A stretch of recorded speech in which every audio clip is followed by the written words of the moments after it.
O ano de 2016 vai chegando ao fim, mas como a gente acabou de ver, para os servidores estaduais e para todos aqueles que dependem do governo do estado do Rio, de alguma forma, o ano não vai acabar no dia 31 deste mês.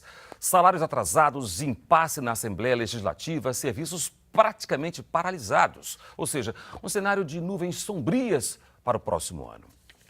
Quem está aqui com a gente no estúdio para analisar essa questão e tentar dar algumas respostas sobre a crise é o cientista político Geraldo Tadeu. Uma boa tarde, Geraldo. Tudo bem? Boa tarde.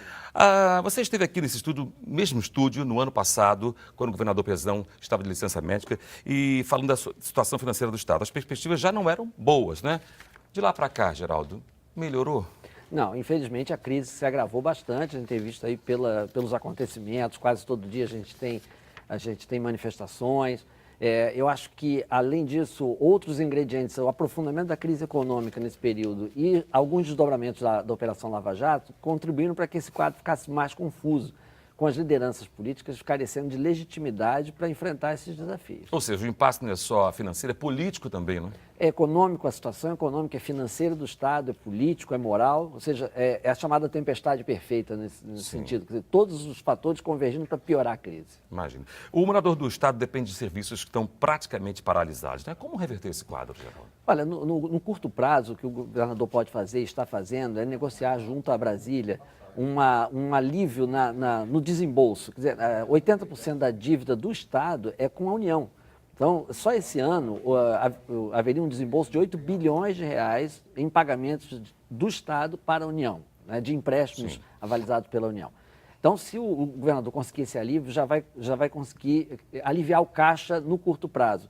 O regime de recuperação fiscal que está sendo votado, ele vai dar 3 anos de alívio para o caixa do Estado. Então, no curto prazo, isso pode contribuir para regularizar o pagamento aos fornecedores e a funcionários. Curto prazo, mas não tão curto assim, né? Acho que até chegar na ponta lá ainda demora um pouco. Nós ainda vamos ter um primeiro semestre de 2017 bastante complicado. Difícil. Eu acredito que, eu diria no curto prazo, de 3 a 6 meses para uma regularização dessas finanças. O Rio baseou aí o planejamento, né, em torno da garantia dos royalties, né? Uma commodity que era importante para o Rio de Janeiro. Isso foi uma irresponsabilidade ou você acha que não é por aí?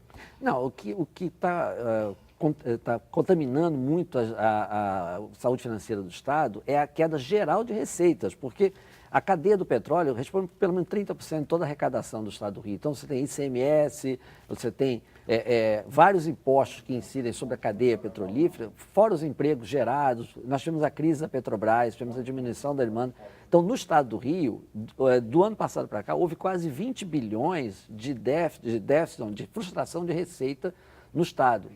Os royalties são parte desse processo, mas não é, inclusive, a maior parte. A maior parte é a crise econômica mesmo. Aí você começa a arrecadar menos, tudo vai desandando, não é verdade? É verdade. É nesse sentido, foi uma queda geral de arrecadação.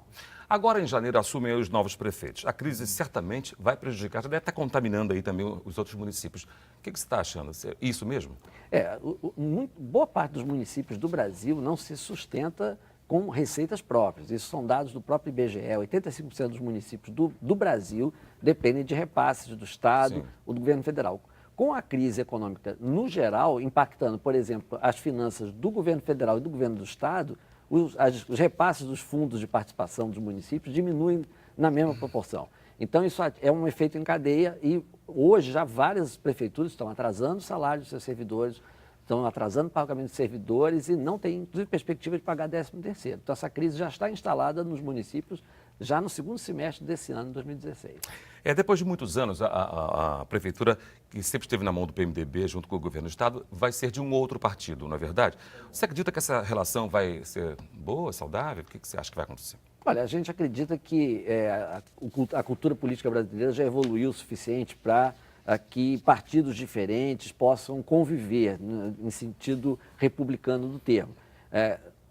Especificamente no Estado do Rio, a gente tem uma crise muito profunda do governo do Estado. Então, nos últimos meses da administração Eduardo Paes, nós vimos que houve até uma tentativa de socorrer o governo do Estado em vários momentos. Sim. A prefeitura anda mais bem organizada, com mais saúde financeira do que o Estado. Então, seria importante que o prefeito e o governador se entendam sobre a manutenção dos serviços públicos básicos. Um exemplo é o restaurante popular, que precisa ser reaberto urgentemente, ou a questão do aluguel social.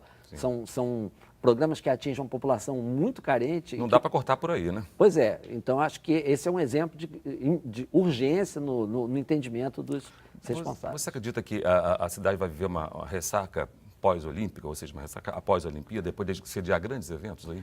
Sim, o fato é que as Olimpíadas coincidiram já com um período de crise econômica no país. Então, nós tivemos perda de vários empregos na construção civil por conta do fim das obras, mas também por conta da diminuição da demanda. Então, coincidiu com a crise econômica o fim das Olimpíadas, então essa ressaca, sem dúvida, já está instalada e poucas pessoas hoje até se lembram da euforia que foi, há pouco tempo atrás, o período das Olimpíadas. Nós já estamos encarando uma situação de desemprego acentuado, de paralisia dos serviços públicos, então essa ressaca já está aí.